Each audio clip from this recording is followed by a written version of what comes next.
ಇನ್ನುಳಿದ 4-5 ದೇಶಗಳ ಜೊತೆ ಒಳ್ಳೆಯ ಸಂಬಂಧ ಮಾಡ್ಕೊಂಡು ಹೋಗುವಂಥ ಪ್ಲ್ಯಾನ್ ಮಾಡ್ತಾ ಇದ್ದಾರೆ ಅಂತಾರೆ. ಮತ್ತು ಯುರೋಪಿಯನ್ ಯೂನಿಯನ್ಗೂ ಸಹ ಜೊತೆಗೂ ಸಹ ತಮ್ಮ ಗೆಳೆತನ ಮಾಡಲಿಕ್ಕೆ ಮುಂದುವರಿತಾ ಇದ್ದಾರೆ. ಯಾಕಂದ್ರೆ ನ್ಯಾಟೋಗೆ ಸಹ ತೊಂದರೆ ಕೊಟ್ಟಿದ್ದಾರೆ ಅಮೇರಿಕ ಅಂದರೆ ನಮ್ಮ ಟ್ರಂಪ್. ಹೀಗಾಗಿ ಈ ಒಂದು ಇವತ್ತಿನ ಸಿಚುವೇಶನ್ ಅದ, ಇದನ್ನು ಪೂರ್ತಿ ಸದುಪಯೋಗ ಮಾಡ್ಕೊಳ್ಬೇಕಂತೇಳಿ ಹೊರಟಿದ್ದಾರೆ. ಹೀಗಾಗಿ ಅನಿವಾರ್ಯವಾಗಿ ಭೂ ದಾಳಿಗೆ ನಿಂತಹ ಟ್ರಂಪ್ರಿಗೆ ಎಚ್ಚರಿಕೆ ಕೊಡ್ತಾ ಇದ್ದಾರೆ. ನೀವು ತಪ್ಪು ಮಾಡ್ತಾಯಿದ್ದೀರಿ, ನೀವು ಭಾಳ ಮಾಡ್ತಾಯಿದ್ದೀರಿ. ಇವತ್ತು ಮಧ್ಯಾಹ್ನ 12ರವರೆಗೆ ಟೈಮಿಂಗ್ ಕೊಟ್ಟಿದ್ದಾರೆ.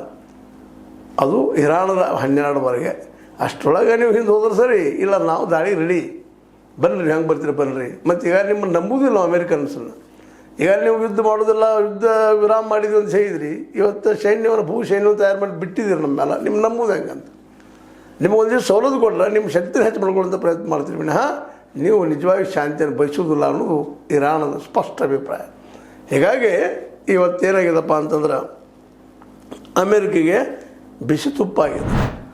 ಉಗುಳ್ತಿಯ ತುಪ್ಪು ನುಂಗ್ತಿಯಾಗಿ ಶರೀರ ಸುಟ್ಕೋತ ಹೋಗ್ತದೆ, ಬಿಸಿದದ, ಯಾವ್ದು ಸ್ವೀಕಾರ ಮಾಡಬೇಕು ಅನ್ನುವಂಥ ದುಸ್ಥಿತಿಯಲ್ಲಿ ಇವತ್ತು ಅಮೇರಿಕ ಬಂದು ನಿಂತದ್ದು.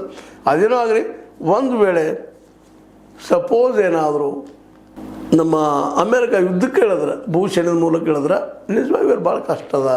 ಯಾಕಂದರೆ ಈಗ ಅದರಲ್ಲೂ ಬೇಸಿಗೆ ಸಮಯ, ಅಲ್ಲಿ ಪರಿಸ್ಥಿತಿ ಅದು, ಮತ್ತು ಏನಪ್ಪ ಹೆಚ್ಚು ಕಡಿಮೆ ಎಲ್ಲ ಡ್ರೈ ಲ್ಯಾಂಡ್ ಇರೋದ್ರಿಂದಾಗಿ, ಮತ್ತು ಮ್ಯಾಲೆ ಬಾಂಬ್ಗಳು ಸಹಿತ ಬೀಳುವ ಎಲ್ಲ ಅವಕಾಶಗಳು ಇರೋದ್ರಿಂದಾಗಿ ಓಪನ್ ಆಗಿ ಭೂಮಿ ಮೇಲೆ ಭೂಸೇನೆಯನ್ನು ತೊಗೊಂಡು ಯುದ್ಧ ಮಾಡ್ಲಿಕ್ಕೆ ಹೋಗೋದು ನಮಗೆ ಏನಪ್ಪ ಅಂತಂದ್ರೆ ನರಕನ ಆಹ್ವಾನ